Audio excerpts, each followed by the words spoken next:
Olá a todos, estamos aqui para mais uma aula de geriatria e na aula de hoje nós vamos abordar um tema muito importante no estudo da geriatria, que é a sarcopenia e a fragilidade.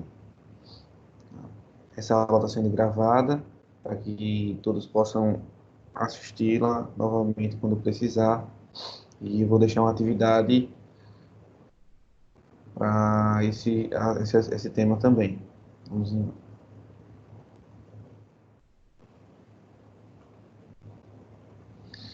Então, primeiro, nessa aula, a gente traz uma reflexão. Como cada um se enxerga aos 60 anos de idade, né? Você se enxerga assim, como um idoso frágil, que usa um dispositivo de marcha como uma bengala para deambular, ou você se enxerga como um idoso saudável?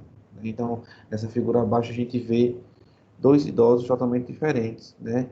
A gente vê esse primeiro idoso aqui saindo de uma ambulância, né? E vê outro idoso com uma medalha de maratona, sendo bem mais funcional e bem mais robusto do que o primeiro idoso. Isso nos mostra e nos lembra um dos principais conceitos das primeiras aulas, que é a nossa funcionalidade não está diretamente ligada na idade, né? E a nossa funcionalidade é muito mais importante do que a idade na definição dos desfechos de comorbidade, de mortalidade internamente, sobretudo na idade idosa. Então, sarcopenia, ela está diretamente relacionada com essa questão da funcionalidade, né, e ela consiste numa síndrome caracterizada pela perda generalizada e progressiva da massa e da força muscular, com um risco aumentado de desfechos adversos. Então, mais uma grande síndrome geriátrica, que não faz parte daqueles grandes Is que a gente falou lá nas primeiras aulas, mas que tem grande importância e fica lá, tanto a sarcopenia como a fragilidade, fica lá esperando na fila para fazer parte também das grandes síndromes geriátricas, tá? Com o envelhecimento, inexoravelmente, a gente vai perder massa muscular de forma fisiológica. No entanto, a perda de massa muscular nem sempre está relacionada diretamente à perda da função muscular, né? Então, quando você perde massa muscular, você tende a perder força muscular. Mas se você tiver uma hipertrofia, tiver um aumento funcional daquelas fibras musculares, nem sempre você vai ter perda direta de força muscular. Então a perda muscular da massa é comum, né? Com o aumento da idade, você vai ter perda no tamanho e no número das fibras musculares. Acima dos 50 anos, há uma aceleração significativa. Quando você compara pessoas entre 30 e 80 anos, há uma perda de cerca de 50% da força muscular, sendo parte dessa perda de força muscular pela perda da massa muscular, né? O declínio da massa muscular é mais pronunciado nas fibras do tipo 2, né, que são as fibras de contração lenta, tá? E está diretamente relacionado ao decréscimo da força também, mas não totalmente. Só repetindo para fazer entender. Com o aumento da idade, você tem uma perda da massa muscular, mas não necessariamente duas pessoas que perdem a mesma quantidade de massa muscular vão perder a mesma quantidade de força muscular, porque eu tenho fibras que podem ser hipertrofiadas e podem ser mais funcionais, né? Elas podem ter mais força do que outras de outro indivíduo, tá? Então, repetindo, o envelhecimento leva a uma perda fisiológica da massa muscular, mas não necessariamente essa perda fisiológica da massa muscular vai levar à perda da funcionalidade, né? Porque eu tenho função das fibras diferentes de uma pessoa para outra.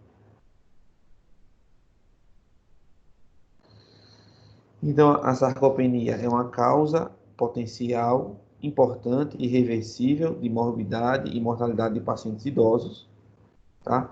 O mais importante desse conceito aí é que ela é uma perda reversível, né? Tanto pode haver formação de mais fibras musculares, é difícil no idoso, tá certo? Mas como a síndrome de sarcopenia envolve não só massa, mas envolve força, então você pode ter uma recuperação da força muscular se você fizer um tratamento dirigido para sarcopenia. Se fizer atividade física, fortalecer essa musculatura, com certeza você vai ter uma reversão desse prejuízo funcional, da síndrome sarcopenia. Perceba que a sarcopenia, como eu falei no slide anterior, ela não é um sintoma, não é um achado, ela é uma síndrome, né, que envolve perda de massa e de força. Então, a sarcopenia ela pode ter uma etiologia primária, que está diretamente associada ao envelhecimento, né? Como eu falei, é fisiológico a perda da massa muscular, mas a partir do momento que ela se torna, leva à perda de funcionalidade, ela deixa de ser fisiológica e passa a ser um envelhecimento senil, uma senilidade, tá? Mas ela também pode ser isoladamente secundária ou pode ser piorada por causas secundárias. No caso, nutrição, se você tem uma nutrição com baixo consumo de proteína, você vai ter uma menor função e quantidade de fibras musculares. A imobilidade. Então, a imobilidade leva à atrofia, à perda de função das fibras musculares. E a insuficiência orgânica, se você tem doenças crônicas graves, você leva à lesão muscular e você leva também à baixa função da musculatura, como se você tiver uma insuficiência cardíaca, se tiver uma doença pulmonar obstrutiva crônica, você vai oxigenar menos essas fibras musculares e, por sua vez, vai utilizar de forma mais inadequada essa fibra muscular. A contração muscular vai ser não tão adequada. Então, aí a sarcopenia mostrando em imagem uma figura de ressonância que mostra aí uma pessoa jovem, na primeira imagem, de cerca de 30 anos, onde você tem uma quadríceps, uma ressonância dos quadríceps, mostrando que você tem uma musculatura preservada, né? Essa região aí mais hipointensa na ressonância, sugestiva de musculatura, e na figura de baixo você vê aí áreas mais hiperintensas que mostram a lipossubstituição da massa muscular com o envelhecimento. Ou seja, com o envelhecimento você vai ter a substituição de massa muscular por massa gordurosa. Então, a sarcopenia, ela envolve vários fatores, né? Existe na sarcopenia diminuição das unidades motoras, das fibras musculares e das células satélites musculares, mas envolve também fatores hormonais, como diminuições do hormônio do crescimento, do IGF-1, da testosterona, do estrógeno, diminuição da vitamina D e do PTH levam à sarcopenia também.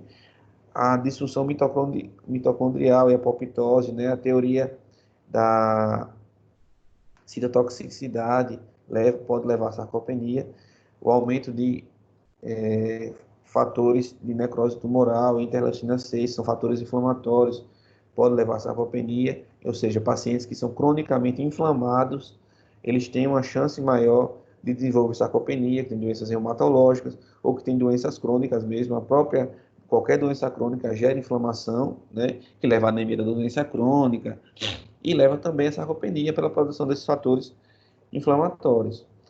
A diminuição da própria atividade física e imobilidade leva à atrofia muscular e, por sua vez, uma redução da massa e da força muscular, levando à sarcopenia também. Tá? E se eu tenho um paciente com uma baixa taxa metabólica basal, ou seja, um paciente que não se alimenta bem, né, tem uma redução da ingesta de proteínas, ele, por sua vez, vai ter uma menor produção de massa muscular e vai levar à atrofia muscular. Todos esses fatores em conjunto levam à sarcopenia. Perceba que é uma síndrome e não um achado, não é um sintoma isolado. E aí um pouco de epidemiologia, cerca de 14% dos homens entre 65 e 70 anos têm sarcopenia, e perceba que essa prevalência vai aumentando com a idade, com o envelhecimento.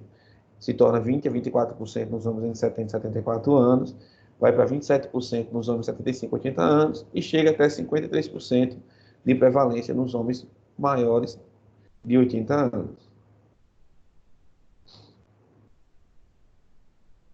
E os fatores de risco para a sarcopenia, o próprio envelhecimento, a baixa ingesta calórica proteica, deficiência de vitamina D, a perda de peso significativa leva à sarcopenia, pois se eu perco o peso, eu vou perder tanto gordura, como também vou perder massa muscular também, massa magra, tá? O que a gente considera uma perda de peso significativa? Quando você tem uma perda de mais 5% de peso em 3 meses ou 10% de peso em 6 meses. O sedentarismo leva à imobilidade e, por sua vez, leva à sarcopenia. O repouso de leito, pela imobilidade também. A doença crônica, como a gente já falou, pelos fatores inflamatórios que estão envolvidos na doença crônica, né, e a baixa oxigenação em algumas doenças crônicas levam à sarcopenia também. A polifarmácia, visto que alguns medicamentos estão diretamente relacionados com a perda da massa muscular. Um dos mais relacionados e que é usado bastante é a metformina. A metformina ela leva à perda da massa muscular. E a obesidade, porque com a obesidade existe uma lipossubstituição da massa muscular e leva, por sua vez, a sarcopenia, que a gente chama de obesidade sarcopênica. E como consequência da sarcopenia, se você tem uma menor massa muscular, então você vai ter uma redução da mobilidade. Se você tem uma redução da mobilidade e uma baixa massa muscular, você tem um aumento do risco de quedas e fraturas, porque se você tem uma baixa massa muscular e você tem um desequilíbrio, você tem uma resposta muscular pior para tentar se equilibrar depois de um desequilíbrio, vamos dizer assim, e aí você cai com mais frequência, tá? Então, a musculatura tem mais dificuldade para segurar o seu corpo, né? E tem maior risco de fratura também, porque hoje já os estudos falam do novo conceito que se chama osteosarcopenia. O que é isso? Fala que a sarcopenia, por ser síndrome, por toda aquela fisiopatologia que a gente falou nos slides anteriores, não existe uma perda só da massa muscular, mas existe também uma perda da massa óssea pelas alterações parácrinas, né, e a proximidade dessas estruturas no sistema pendicular. Então, isso leva a uma redução da capacidade da vida diária, porque você vai ter mais dificuldade de mobilidade e um maior risco de queda. Então, você tende a ficar mais sedentário e se torna um ciclo vicioso, como a gente vai falar posteriormente, porque se eu tenho uma baixa massa muscular, eu vou me tornar mais imóvel, mais dificuldade para me mobilizar, por sua vez, eu vou ficar mais sedentário, e o sedentarismo leva à sarcopenia, que por sua vez piora mais ainda a imobilidade, se torna um ciclo, né, que a gente chama de espiral da fragilidade, que a gente vai falar nos próximos slides. E essa redução da capacidade das atividades da vida diária vai levar a uma perda da independência e a perda da funcionalidade está diretamente relacionada ao aumento da mortalidade. Então, a identificação da sarcopenia é muito importante porque ela está diretamente relacionada com desfechos negativos no idoso. Tá? Então, é importante saber identificar, né, a sarcopenia e saber intervir antes que entre num quadro desse ciclo vicioso que a gente chama de espiral de fragilidade e repercuta em desfechos negativos nessa população. E os critérios diagnósticos para sarcopenia? Então, para que eu tenha sarcopenia, eu preciso ter massa muscular reduzida, força muscular reduzida e baixa performance física. O que é obrigatório? É obrigatório que eu tenha a massa muscular reduzida e é opcional que eu tenha força muscular reduzida ou baixa performance física. Então, eu preciso ter 2 desses 3 critérios para dar o diagnóstico de sarcopenia, de acordo com o consenso europeu de sarcopenia. Tá? Então, repetindo, obrigatoriamente eu vou ter que ter massa muscular reduzida, tá? E vou ter que ter mais um desses outros 2 critérios, ou força muscular reduzida ou baixa performance física. Dessa forma, eu consigo fechar o diagnóstico de sarcopenia. E como é que eu avalio esses critérios? Né? A massa muscular, eu posso avaliar pelos métodos da bioimpedância, né, da DEXA, que é a densitometria muscular. Não existe a densitometria óssea, a DEXA seria meio que uma densitometria muscular. Né? A antropometria, sobretudo, a medida da circunferência de panturrilha, que é o que é mais usado na prática clínica. Então, você pega lá a fita métrica e mede a circunferência de panturrilha no maior diâmetro dessa panturrilha. E aí, se você tiver uma circunferência de panturrilha menor que 31 centímetros, que é o valor padronizado, né, você vai ter um indício de redução da massa muscular. Também pode ser usado a tomografia e a ressonância, como a gente viu lá aquela imagem de ressonância do quadríceps, só que são métodos pouco utilizados devido ao alto custo. Então, na prática clínica, o que a gente termina usando mesmo para massa muscular é a circunferência de panturrilha, tá? Então, grava aí esse número 31 centímetros, que é um número que a gente vai usar na maioria dos casos, para medir a circunferência da panturrilha como ponto de corte e vai repercutir nesse critério de massa muscular.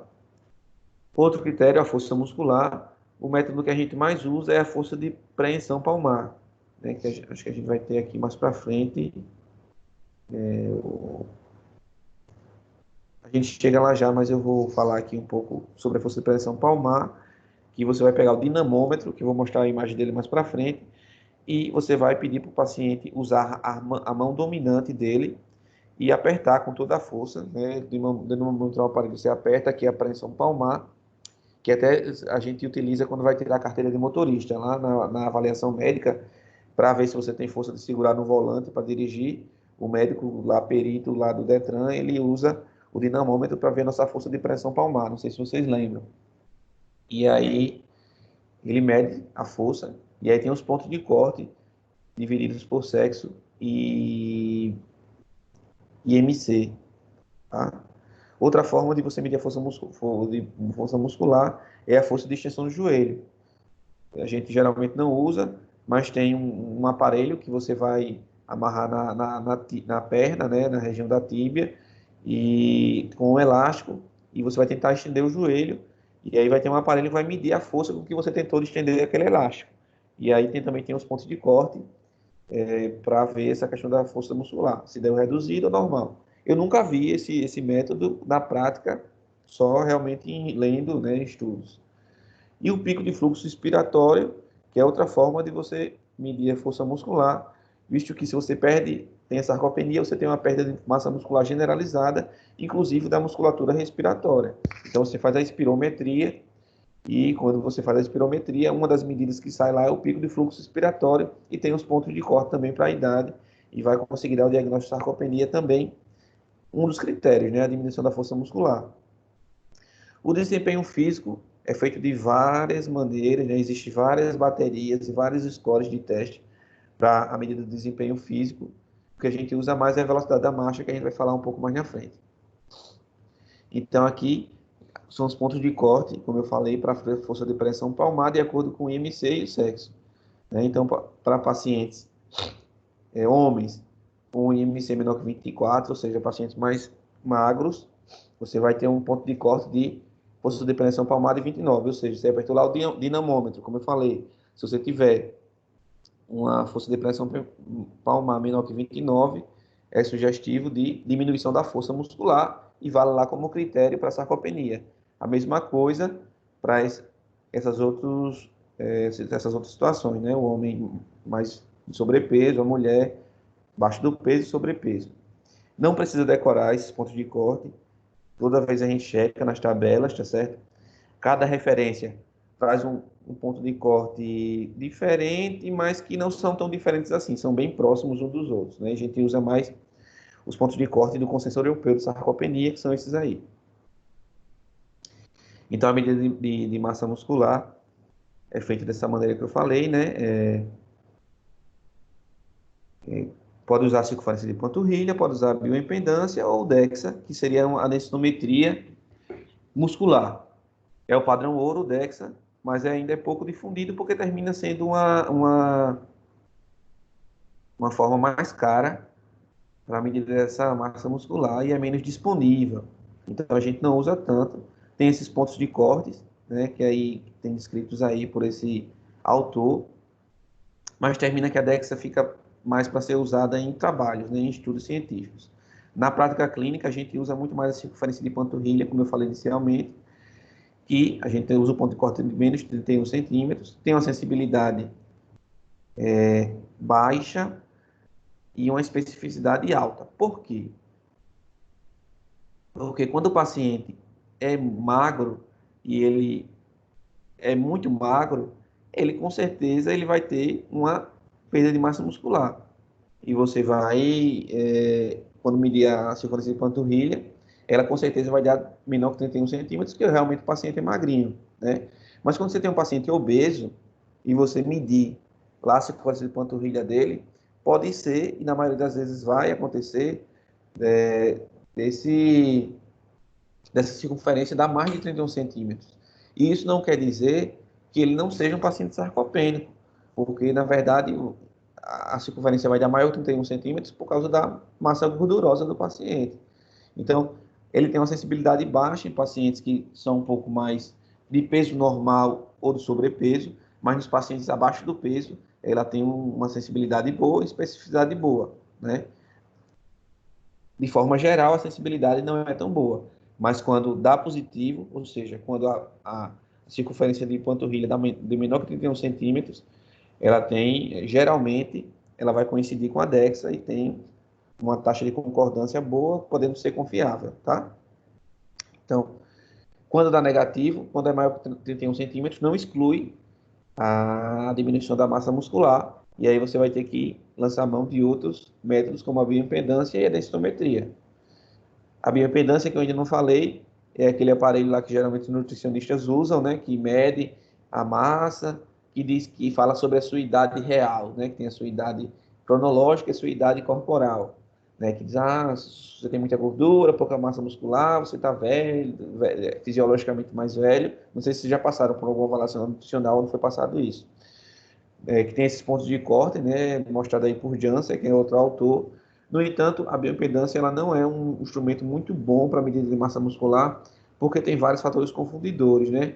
É, você não pode estar usando nenhum aparelho de metal, nenhum adorno, que pode atrapalhar essa medida, e ela também termina alterando com os níveis de hidratação. Então, se for um dia que você está mais desidratado, ou um dia que você esteja com excesso maior de líquido, você vai ter alterações nessa medida da massa muscular. Na prática, resumindo, circunferência de panturrilha é o que a gente usa. No paciente magrinho, que vai ser um paciente mais debilitado, com alteração maior funcional, você sempre vai identificar esse paciente, porque ele, com certeza, vai ter uma circunferência de panturrilha menor que 31, mas é importante que você identifique antes, porque você não quer que o paciente chegue nesse momento de perda funcional, tá?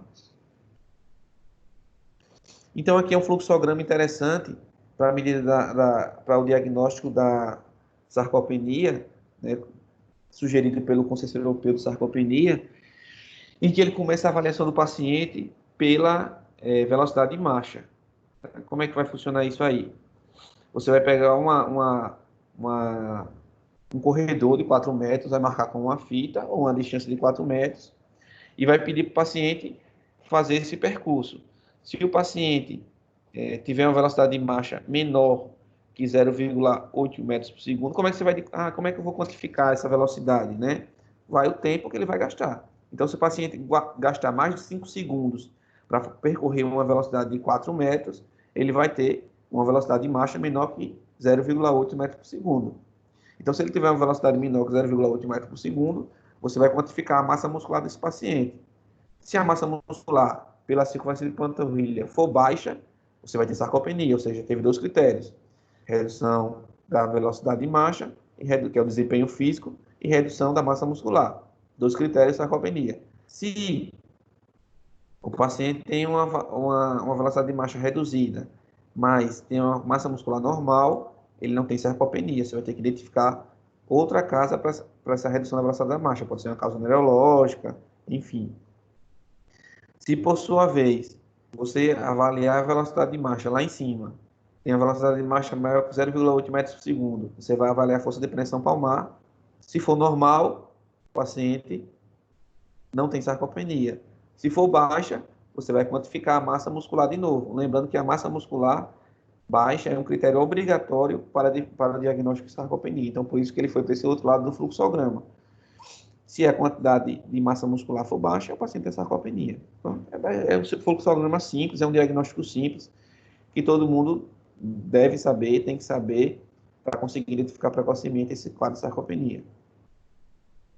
Então, aqui são definições de outras referências, mas para o nosso estudo, acredito que seja suficiente a gente ficar com a referência do Consenso Europeu, que é o mais usado nos trabalhos, tá certo? Mas só a título de conhecimento para vocês fazerem uma leitura depois. E aí a gente entra na fragilidade. Então, fazendo uma revisão de sarcopenia. Sarcopenia é uma síndrome que compreende redução da força e da massa muscular, né? Não é um sintoma, é uma síndrome, né? Leva também a perda parácrina de massa óssea, então a gente fala de um novo conceito que a gente chama de osteosarcopenia, tem aqueles fatores de risco e aquela fisiopatologia hormonal e de fraturas inflamatórias que a gente falou, né? Que é importante saber daquilo, ela aumenta com a idade, mas não é obrigatória com o aumento da idade de forma patológica, né? Você vai ter uma perda de massa muscular, sim, de forma fisiológica, mas não vai levar a patologia, a síndrome sarcopenia obrigatoriamente, certo? E para você fazer o diagnóstico, tem 3 critérios: perda da massa muscular, perda da força muscular e diminuição do desempenho físico, que a gente testa com a velocidade da marcha. Obrigatoriamente eu tenho que ter perda da massa muscular e tenho que ter obrigatoriamente ou perda da força muscular ou redução da velocidade da marcha. E aí a gente entra na sarcopenia, no diagnóstico de sarcopenia, que por sua vez sarcopenia é um dos pontos da tríade que leva à síndrome de fragilidade, que a gente vai discutir daqui a pouco. Então, o que é a fragilidade? A fragilidade tem vários conceitos, né? Esse conceito da Lancet é a mais problemática expressão do envelhecimento populacional, né? O estudo é um estado de vulnerabilidade, declínio orgânico cumulativo ao longo da vida, levando à redução da capacidade de manter a homeostase em situação de estresse. Lembra lá daquele conceito de homeostenose que a gente falou nas primeiras aulas? Então, a fragilidade leva à homeostenose, né? Ao paciente que já vive no limite e só precisa de um estímulo mínimo para descompensar. A fragilidade é multifatorial e multidimensional e leva a elevado risco de quedas, elevado risco de hospitalização, aumento em capacidade, aumento institucionalização e aumenta também o risco de morte. Então, mais uma vez, uma síndrome mais complexa ainda do que a sarcopenia, porque a sarcopenia faz parte da síndrome de fragilidade, e que é interessante que a gente conheça, que a gente saiba identificar e que a gente saiba intervir, tá? Antes que ela favoreça desfechos negativos. Então, a fisiopatologia da síndrome de fragilidade é um pouco mais complexa do que a sarcopenia, porque lembra que a sarcopenia nos slides anteriores envolvia vários fatores. A sarcopenia, mesmo envolvendo vários fatores, ela é só um tripé, né? Ela é só um dos pés do tripé da fragilidade, né? Porque a fragilidade também envolve desregulação neuroendócrina, né? Com a redução de GH, de hormônios esteroides sexuais, uma desregulação do eixo adrenal, e também existe uma disfunção imunológica, né? Com a formação de citocinas catabólicas, né? Com a redução da imunidade humoral, né? Então, favorecendo até mais infecções, por exemplo. E aí, essas características, elas têm um caminho, um fluxo de ida e volta, né? Então, uma leva a outra e, por sua vez, a piora de uma acarreta na piora da outra. Então, a fragilidade, ela compreende a sarcopenia, desregulação neurohormonal e disfunção imunológica também. A prevalência da fragilidade na América do Norte e na Europa, ela varia de 5,8 a 27,3, né? Eu percebo que é uma variação muito grande e ela é maior nas mulheres e idosos institucionalizados. E quanto maior a idade do paciente, quanto mais avançada a idade do paciente, maior a prevalência de fragilidade. E em países em desenvolvimento, essa prevalência é ainda pior, pode chegar até a 42,6% de prevalência. No Brasil, tem esse estudo FIBRA, que foi feito em 2013, que ele detectou 8% de pessoas frágeis, 52% de idosos pré-frágeis, que a gente vai discutir também esse conceito de pré-fragilidade. Na minha experiência prática, eu percebo que esse valor, essa prevalência é bem maior, tá certo? Principalmente quando você pega idosos acima de 80 anos, os muito idosos, né? Quando você pega idosos acima de 60 anos, de uma forma geral, aí pode ser que se aproxime aí dessa prevalência, mas os pacientes que chegam no consultório da geriatria, que não se dividem com outras especialidades, geralmente são os muito idosos, né? E nos muito idosos, acima de 30 anos, a gente tem uma prevalência bem maior de fragilidade. Então, quais são os aspectos que envolvem a fragilidade, né? Que envolvem essa síndrome clínica? A diminuição da reserva funcional, como eu falei, é lá aquele conceito de homeostenose, né? Existe um declínio cumulativo das funções neuroendócrina, imunológica e musculoesquelética, que aí nessa musculoesquelética entra lá o critério da sarcopenia. Existe uma relação importante com a idade, ou seja, quanto maior a idade, aumenta o risco de ter fragilidade. E a fragilidade leva à dependência funcional, tem um risco maior para declínio cognitivo e, por sua vez, a dependência funcional e o declínio cognitivo levam também à fragilidade. Então, perceba que no idoso tudo é mais interligado ainda. No ser humano, no geral, tudo é interligado, mas no idoso tudo está relacionado e tudo está interligado. Quando você tem uma falha de um dispositivo, geralmente repercute em outra disposição, em outro dispositivo também. Então, o paciente vive naquela situação de homoestenose, como eu falei, né? Ele tem uma maior vulnerabilidade a eventos. Então, se o paciente passa, já tem uma corrente fragilizada, como tem essa imagem aí, e ele passa por um evento estressor, provavelmente, em outros momentos, esse evento não seria suficiente para romper a corrente, para ele descompensar, vamos dizer assim. Mas em situações de fragilidade, no idoso frágil, eventos mínimos são suficientes para fazer descompensação de quadros crônicos, por exemplo. E tem maior morbidade e mortalidade. Isso aí fala basicamente o que a gente acabou de falar, né? Que ó, tem a redução das reservas fisiológicas, aumenta a vulnerabilidade, né? Que por sua vez descompensa a doença, leva ao comprometimento da função geral do paciente e aumenta a maior chance de dependência e maior mortalidade. Então esse gráfico aqui é interessante, é um gráfico da Lancet, que ele mostra como a fragilidade repercute diretamente na funcionalidade do paciente. Então, em verde, né, a gente tem aqui marcando um paciente que é independente e não é frágil, que ele está longe do limiar de incapacidade.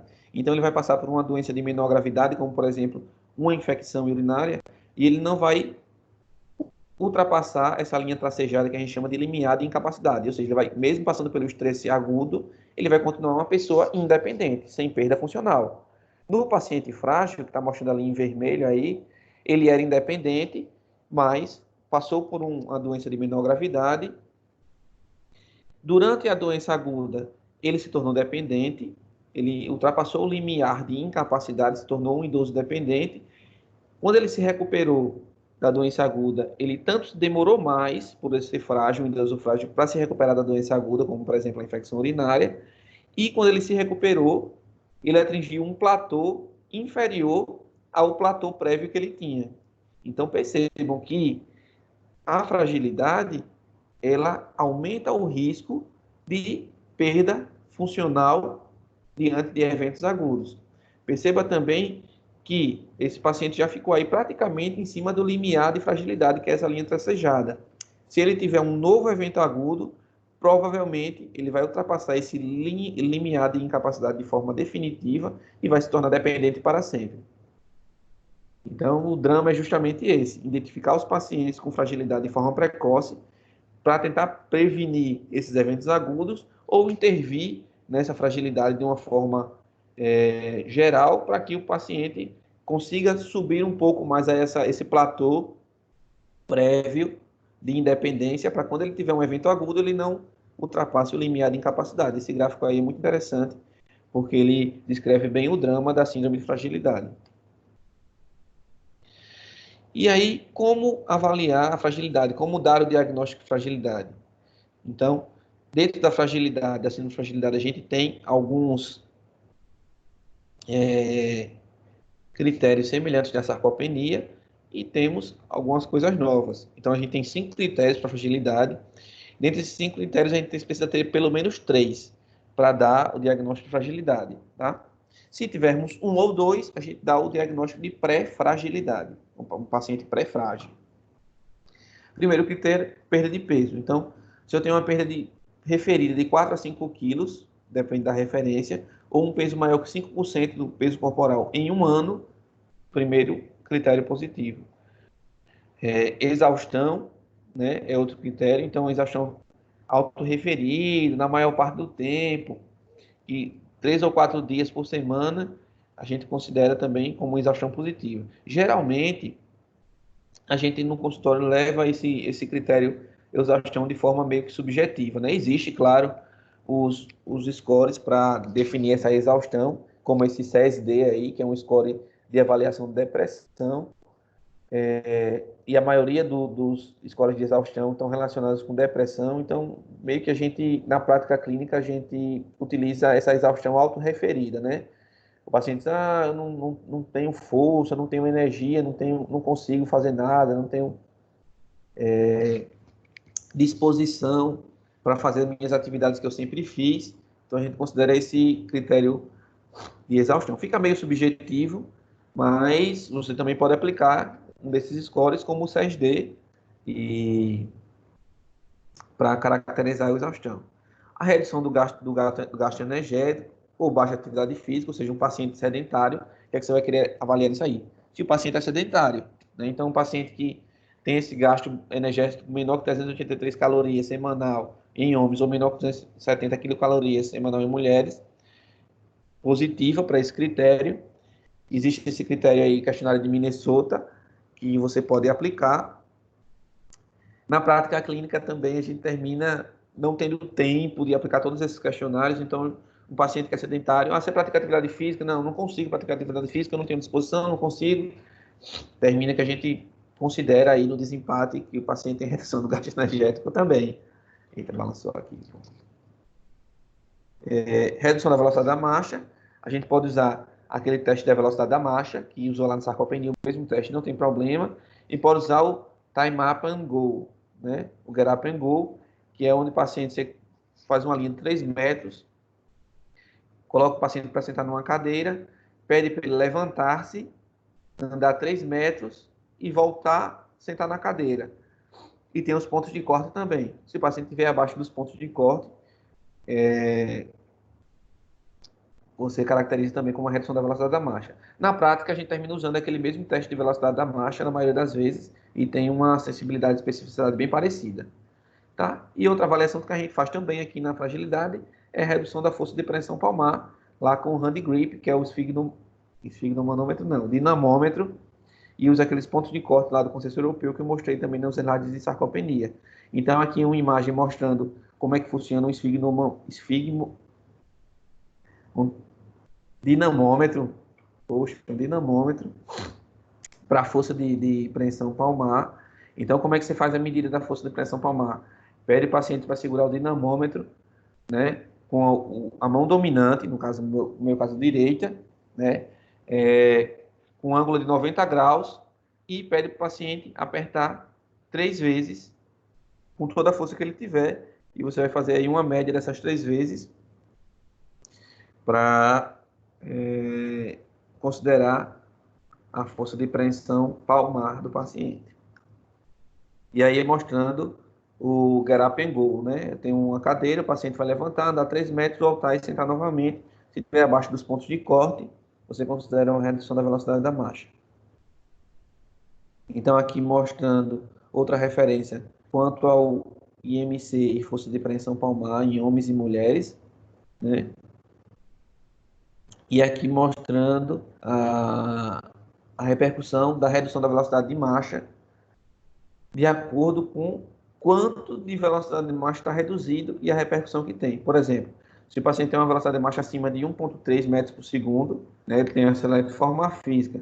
Se ele tem menor que 1, ele já tem um risco maior de hospitalização em um ano.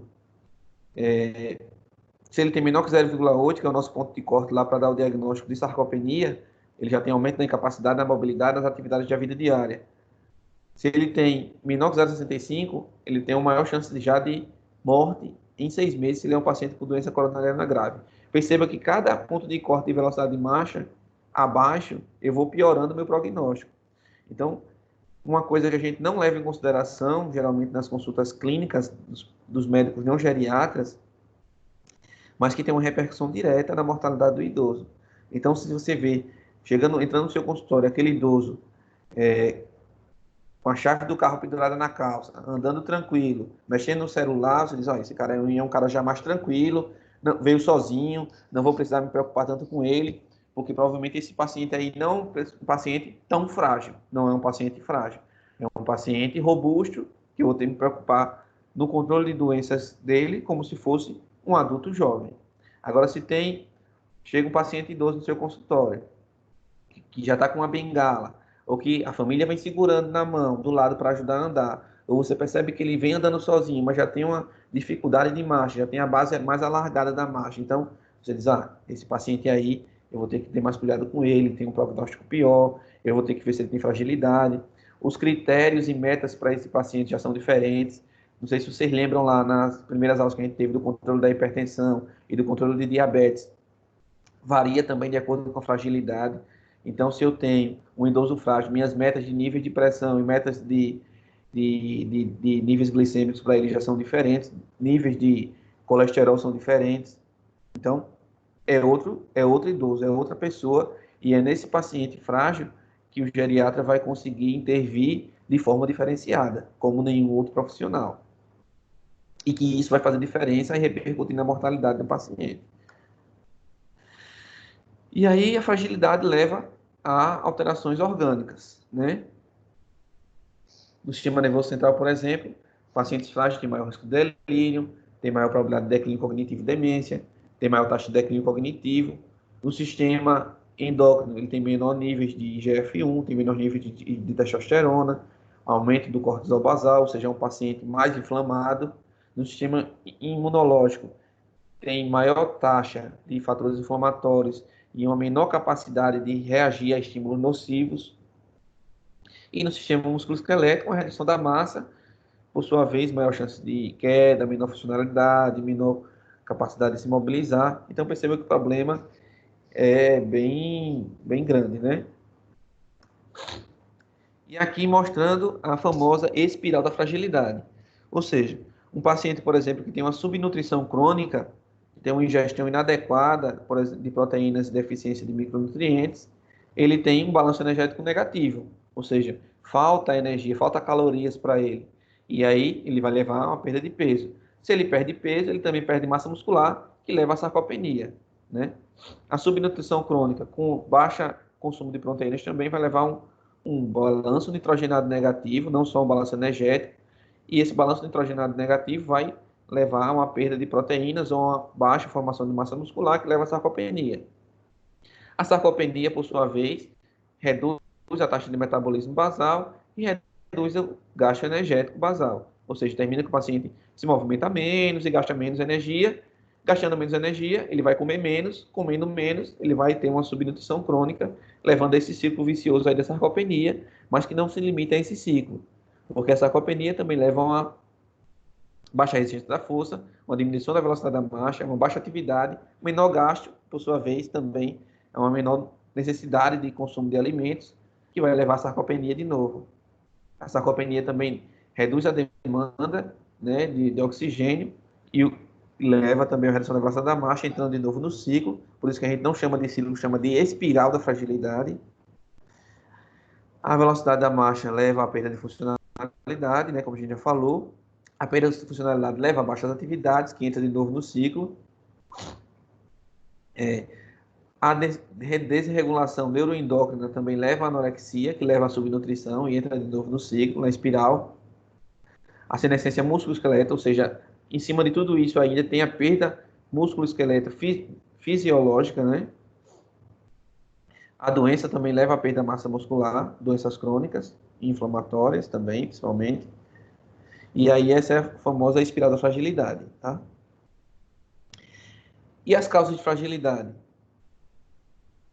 Instalação de uma doença inflamatória crônica que vai entrando naquela espiral e prejudicando tudo, como a gente falou. A falta de atividade física, a baixa ingesta de dieta, de proteínas principalmente, e A reação ao estresse, se o paciente tem alguma causa aguda, que possa levar a perda e força muscular e disfunções inflamatórias, também vai contribuir para a fragilidade. O tratamento de fragilidade não tem mistério, né? E tem vários estudos tentando usar imunobiológicos, imunomoduladores, interleucina 6, mas nada com muita evidência ainda.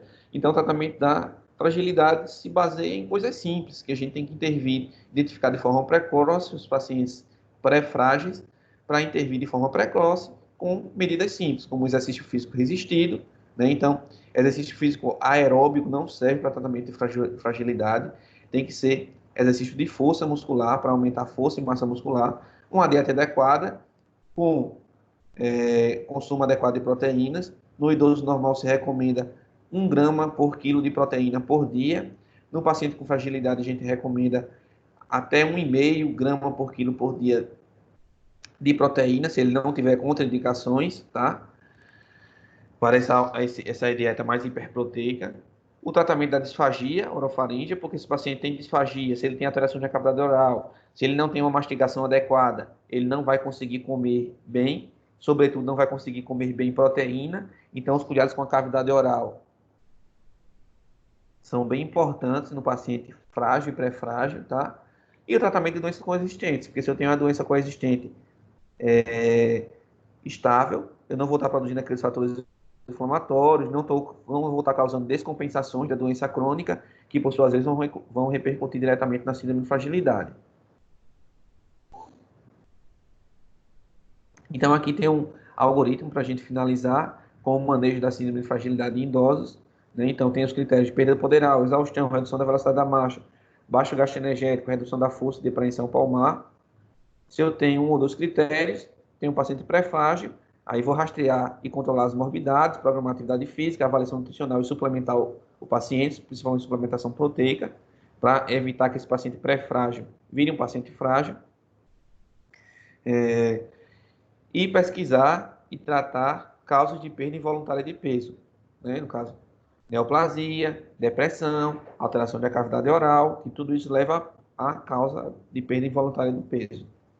Se eu tenho 3 ou mais critérios, eu vou ter a fragilidade já estabelecida, e aí eu vou também entrar em pesquisar e tratar causas de perda involuntária de peso, rastrear depressão e declínio cognitivo, porque podem levar à fragilidade, no sentido aumento do risco de fragilidade, né? E fazer o tratamento dessas medidas, revisar medicações de doenças crônicas, porque eu posso estar em uso de medicações inapropriadas, tanto que podem levar à fragilidade, como também podem aumentar o risco do desfecho de fragilidade, porque imagina um paciente frágil, que já tem um risco aumentado de queda e de fratura, e ele usa, por exemplo, benzodiazepínico, vai aumentar o risco de queda e de fratura. Então, tenho que ver essas medicações que agravam e aumentam os riscos para tentar substituir também.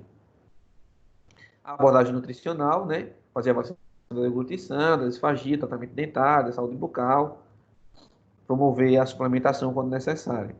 E a abordagem funcional, de avaliar as atividades da vida diária do paciente, colocar o paciente para fazer fisioterapia, exercício de força muscular, terapia ocupacional para que o paciente consiga manter as atividades de vida diária dele ou adaptar as atividades de vida diária com o terapeuta ocupacional, e a modificação ambiental e do risco que a fragilidade pode levar. Então, se eu tenho um paciente frágil, não conseguir reverter essa fragilidade do paciente, ou enquanto eu não consigo reverter a fragilidade desse paciente, eu posso intervir diminuindo os riscos de desfecho dessa fragilidade. Ok, pessoal, eu acho que era isso. E vamos cuidar dos nossos idosos para que eles continuem sendo nossos heróis e não fiquem fracos, frágeis. E eu estou à disposição para tirar dúvidas. Ok? Um bom dia a todos.